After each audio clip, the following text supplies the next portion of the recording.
존경하는 국민 여러분, 민생과 국가 발전을 위해 애쓰시는 김진표 국회의장님, 김영주 정우택 부의장님, 또 함께해 주신 이재명 더불어민주당 대표님, 이정미 정의당 대표님, 김기현 국민의힘 대표님, 홍익표 민주당 원내대표님, 윤재옥 국민의힘 원내대표님, 그리고 여야 의원 여러분, 저는 오늘 정부의 국정 운영 방향과 이에 터잡은 내년도 정부 예산안을 국민과 국회에 설명드리고자 합니다.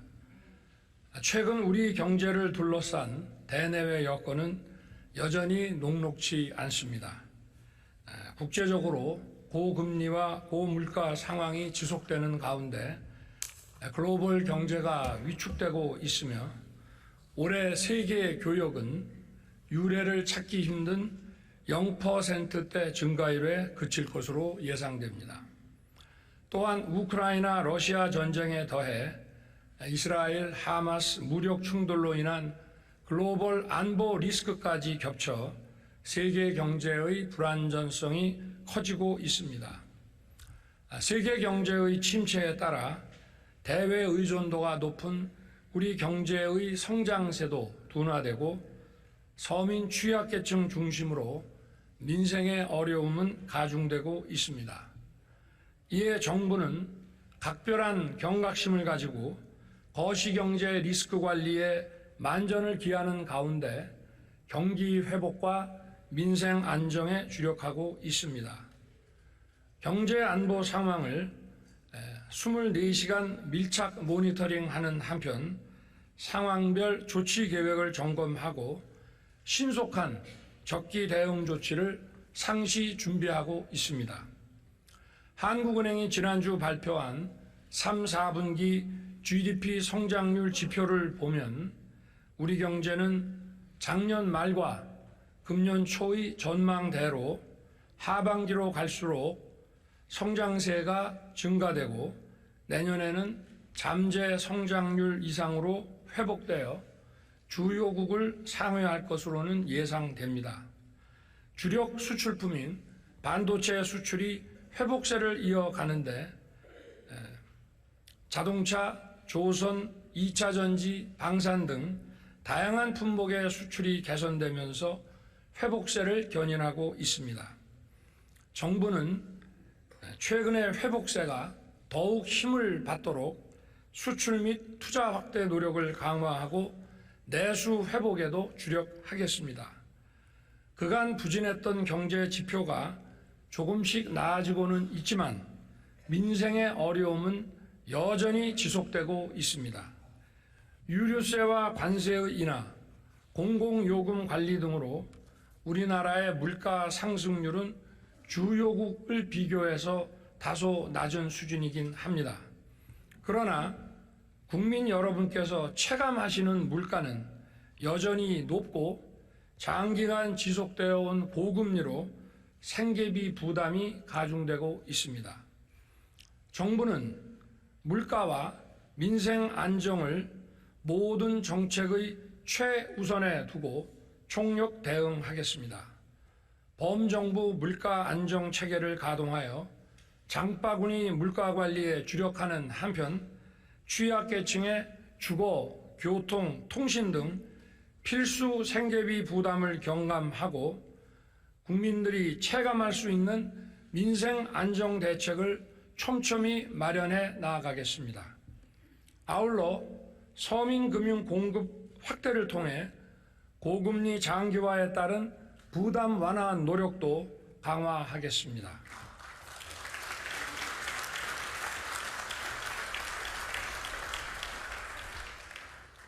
존경하는 의원 여러분, 정부는 지난 1년 6개월 동안 시장 중심으로의 경제 체질 개선과 재정의 지속 가능성을 염두에 두고 경제 정책을 펼쳐왔습니다. 아울러 첨단 산업 분야에서 글로벌 선도 국가로 도약하는 기반을 다져왔습니다. 세계 최대 시스템 반도체 클러스터 조성과 금융 세제 지원을 통해 반도체와 배터리 분야의 초격차 확보를 위해 힘써 왔으며 그 과정에서 보여준 국회의 관심과 협조에도 감사드립니다.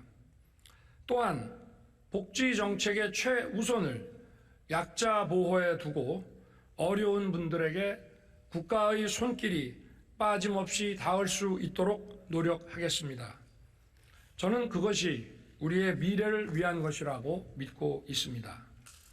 생명과 지역을 살리는 담대한 의료 개혁, 그리고 기회발전 특구와 교육자유 특구를 중심으로 어디서나 살기 좋은 지방시대 구현에도 노력해 왔습니다.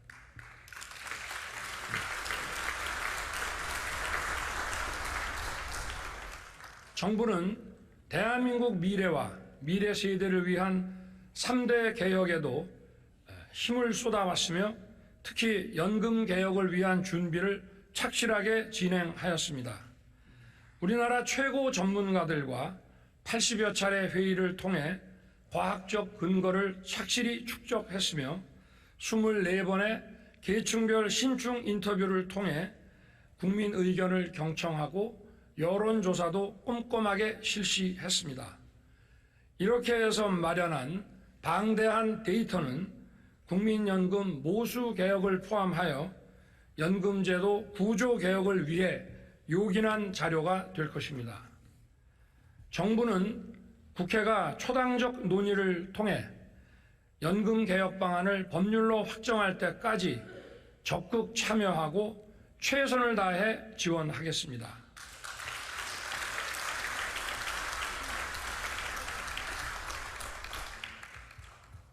정부는 공정과 상식을 기반으로 하는 노동시장을 조성하고 근로자 전체의 권익을 증진시키기 위한 노동개혁을 추진해 왔습니다. 합법적인 노동운동은 철저하게 보장하되 불법행위에 대해서는 노와 사를 불문하고 법과 원칙에 따라 대응해 왔습니다. 최근 양대 노총이 회계 공시를 하기로 결정하였습니다. 늦었지만 다행스럽게 생각하고 이러한 결정이 도출되는데 수고한 많은 분들께 감사드립니다. 이번 회계 공시를 계기로 투명하고 신뢰받는 노동운동이 확산될 수 있도록 정부도 노력하겠습니다.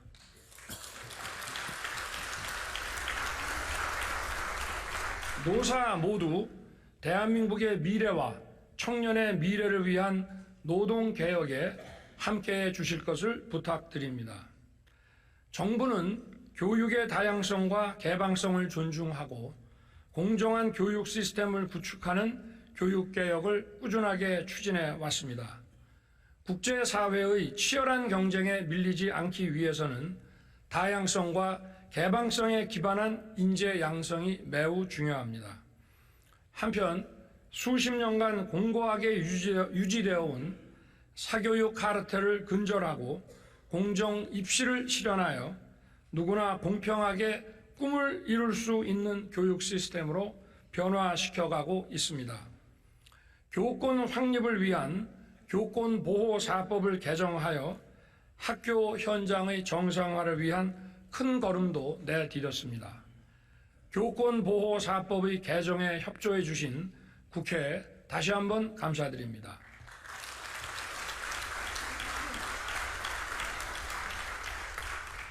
아이들을 안심하고 맡길 수 있는 세계 최고 수준의 돌봄 서비스 제공을 위해 유보 통합과 늘봄 학교를 적극 추진해 오고 있습니다.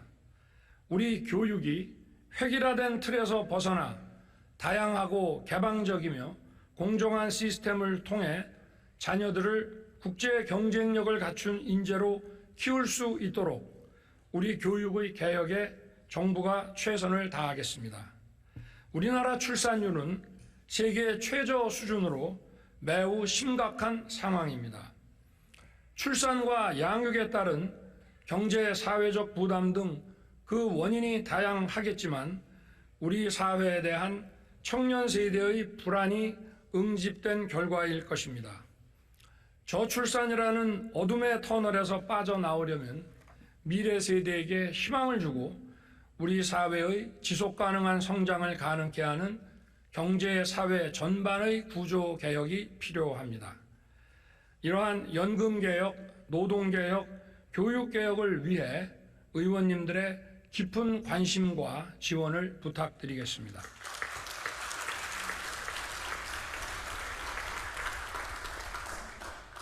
존경하는 국민 여러분, 그리고 의원 여러분, 튼튼한 안보는 경제의 초석입니다. 북한의 불법 도발에 강력히 대응하면서 핵미사일 위협에 대한 억지력을 강화하고 있습니다. 한미 핵협의 그룹을 가동하여 동맹의 확장 억제력 수준을 격상시켰습니다. 정부는 올해 한미동맹 70주년을 맞아 안보, 경제, 첨단 기술, 정보, 문화를 망라한 글로벌 포괄 전략 동맹을 구축하였습니다. 세계적인 공급망 위기에서 긴밀히 작동하는 한미 경제 안보 협력 메커니즘은 우리의 위기 관리 능력을 더욱 튼튼하게 할 것입니다.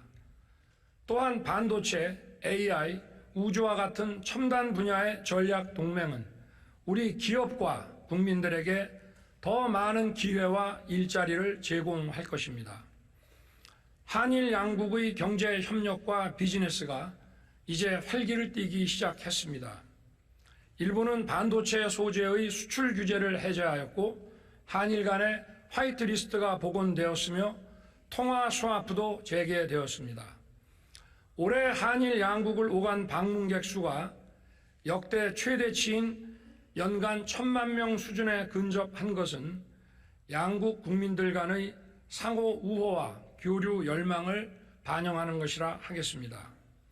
나아가 지난 8월 캠프 데이비드에서 구축한 한미일 안보 경제 협력 체계를 기반으로 3국 간 첨단 기술 협력을 심화하는 동시에 인태 지역과 글로벌 무대에서 우리 대한민국의 전략적 역할을 더욱 강화할 수 있게 되었습니다.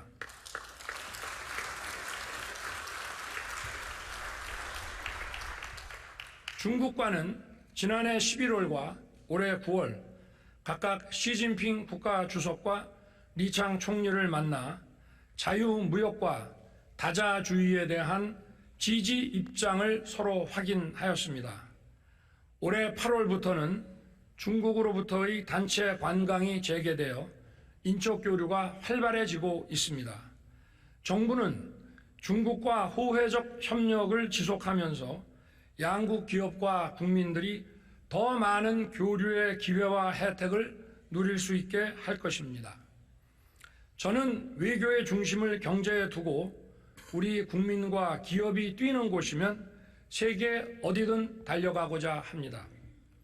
지난해에 이어 올해에도 UN 총회, 나토, G20, 아세안에 참석하여 세계 각국의 정상들과 다자 및 양자 회담을 하였고 미국, 일본, 베트남, 폴란드, 사우디, UAE, 카타르 등을 방문하여 양자 정상회담을 하였습니다. 취임 이후 1년 반 동안 93개국과 142회의 정상회담을 하였습니다.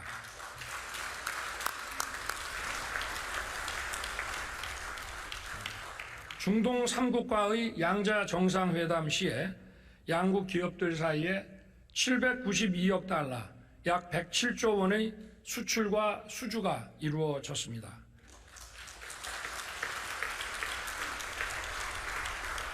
(1970년대부터) 에너지와 건설 분야에서 일궈온 중동과의 협력 지평을 바이오, 의료, 스마트팜, 디지털, 원자력, 그리고 방위 산업 분야까지 아우르는 미래 첨단 분야로 넓히기 위해 정부 간 전략적 협력을 강화해 나갈 것입니다.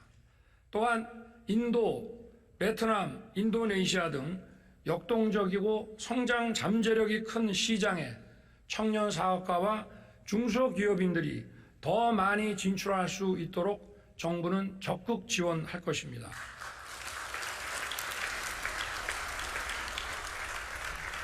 존경하는 의원 여러분, 우리 정부의 재정 운영 기조는 건전 재정입니다. 건전 재정은 단순히 지출을 줄이는 것만이 아니고 국민의 혈세를 낭비 없이 적재적소에 효율적으로 쓰는 것입니다.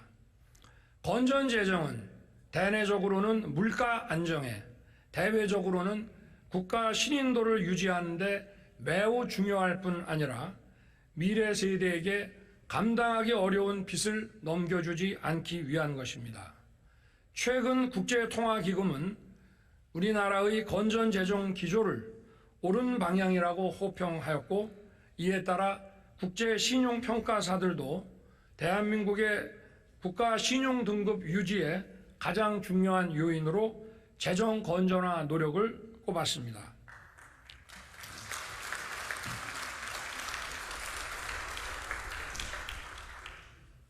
(2024년) 내년 총 지출은 2005년 이후 가장 낮은 수준인 2.8% 증가하도록 편성하여 건전 재정 기조를 유지하였습니다. 정부는 내년도 예산안 편성 과정에서 총 23조 원 규모의 지출을 구조 조정하였습니다. 모든 재정 사업을 제로 베이스에서 검토하여 예산 항목의 목적과 취지에 맞지 않는 지출, 불급하거나 부정 지출이 확인된 부분을 꼼꼼하게 찾아내서 지출 조정을 하였습니다. 이를 통해 마련된 재원은 국방, 법치, 교육, 보건 등 국가 본질 기능의 강화와 약자 보호, 그리고 미래 성장 동력 확보에 더 투입하겠습니다.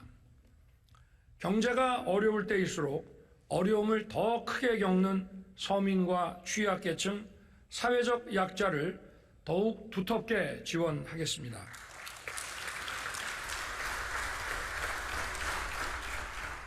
국민의 최저 생활을 보장하는 생계급여 지급액을 4인 가구 기준으로 162만 원에서 183만 4천 원으로 21만 3천 원 인상하였습니다.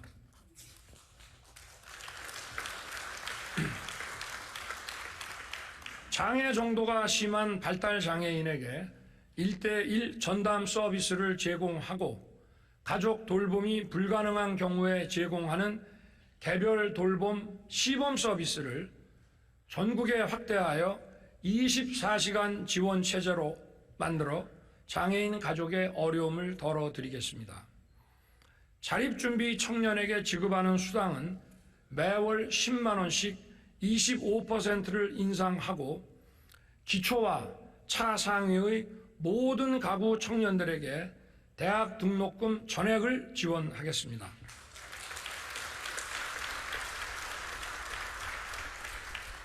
총 12만 명의 소상공인들에게 저리 융자를 제공함과 아울러 이분들에게 고효율 냉난방기 구입 비용을 보조하여 연간 최대 500만 원까지 냉난방기 구입 비용을 지원하겠습니다. 치안, 국방, 행정 서비스 등 국가의 본질 기능과 관련하여 국민의 안전과 편의를 더 철저하게 보장하기 위해 국민의 세금을 충실히 사용하겠습니다. 묻지마 범죄에 신속하게 대응하기 위해 경찰 조직을 치안 중심으로 개편하고, 이에 맞는 경찰 예산도 치안 역량을 제고하는 데 중점 배정하겠습니다.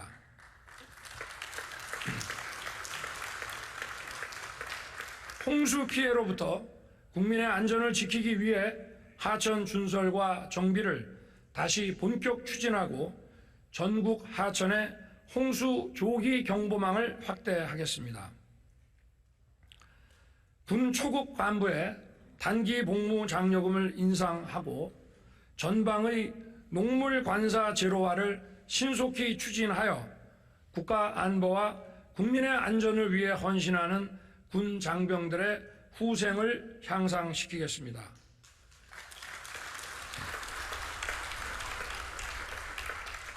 병봉급은 내년도에 35만 원을 인상하여 2025년까지 병 봉급 205만 원 달성을 차질 없이 추진하겠습니다.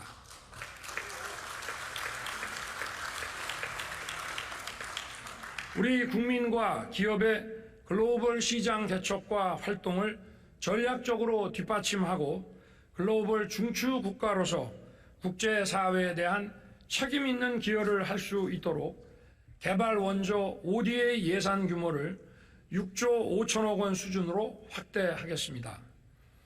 양질의 일자리 창출과 성장 동력 확보에 예산 배정에 중점을 두도록 하겠습니다. 원전, 방산, 플랜트 분야의 해외 수주 지원을 위해 수출금융기관의 자본금을 보강하여 수출금융 공급을 확대하겠습니다.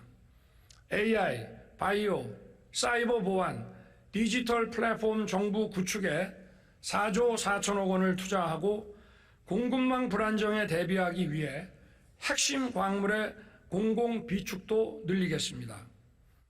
출산 양육에 대한 부담을 줄이기 위해 부모 급여를 인상하고 출산 가구에 공공 분양 주택과 임대 주택을 우선 배정하겠습니다.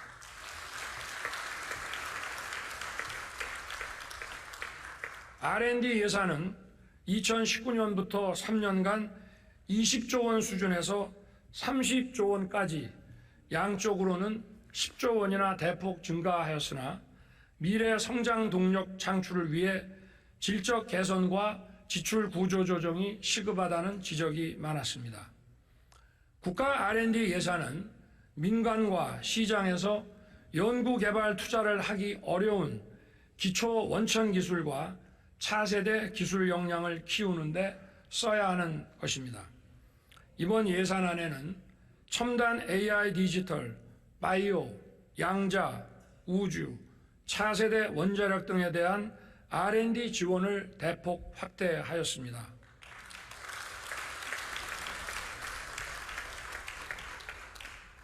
원천 기술 및 차세대 기술 경쟁을 선도하는 데 필요한 우리 인재들의 글로벌 공동 연구에도 지원하고자 합니다. 원천 기술, 차세대 기술, 최첨단 선도 분야에 대한 국가 재정 R&D는 앞으로도 계속 발굴 확대하여 미래 성장 동력을 이끌겠습니다.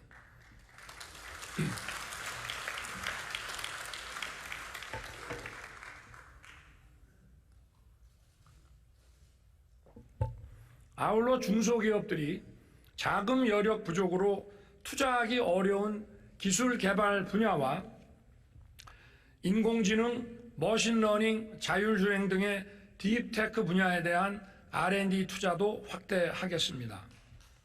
R&D 예산은 향후 계속 지원 분야를 발굴하여 지원 규모를 늘릴 것이지만 일단 이번에 지출 구조 조정을 통해 마련한 3조 4천억 원은 약 300만 명의 사회적 약자와 취약계층을 더 두텁게 지원하는 데 배정하였습니다. 총 123만 기초수급 가구에 가구당 최대 21만 3천 원을 인상하여 총 1조 5천억 원의 생계급여를 더 지급할 수 있게 됐습니다. 또한 월 21만 원의 양육비를 지원하는 한부모 가족의 소득 기준을 완화하여 추가로 3만 2천 명에게 양육비를 지원하고 다문화 가정자녀 6만 명에게 연간 최대 60만 원의 교육활동비를 새로 지급할 수 있게 됐습니다. 그리고 저소득층 대학생 67만 명의 장학금을 평균 8% 인상하였습니다.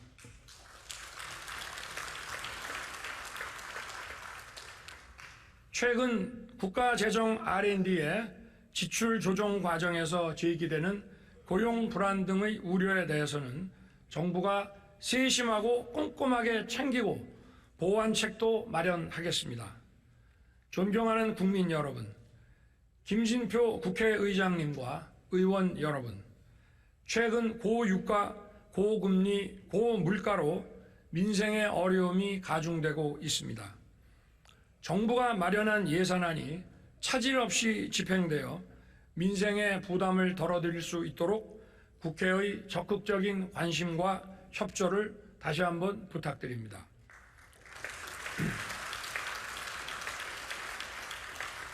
(170만) 명의 기초수급자의 생계급여 인상분과 100만 명 대학생과 청년의 국가장학금 인상분 등이 제대로 집행될 수 있도록 각별한 배려를 당부드립니다. 아울러 674조 원의 민간 투자를 이끌어낼 국가 재정 인프라 예산이 적기에 집행될 수 있도록 도와주시기 바랍니다. 예를 들어 반도체, 2차 전지 클러스터 인프라 사업과 고속철, 신공항 건설 사업 등은 민간 투자의 마중물인과 동시에 경제 동력 확보에 매우 중요합니다. 정부는 예산국회에서 요청하는 관련 자료와 설명을 성실하게 제공하고 예산 심사에 적극 협조하겠습니다. 예산안과 함께 국회에 계류 중인 국가재정법, 보조금관리법, 산업은행법, 우주항공청법 등 민생경제를 활성화하는 법안에 관해서도 의원님들의 각별한 관심과 협조를 부탁드립니다.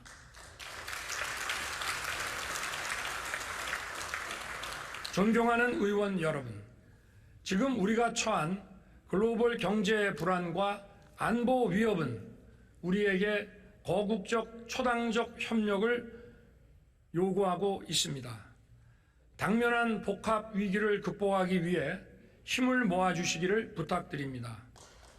우리 모두 국민과 함께 위기 극복과 새로운 도약의 역사를 만들어 갑시다. 대단히 감사합니다.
왜 또 이리 오셔?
나가셔 또.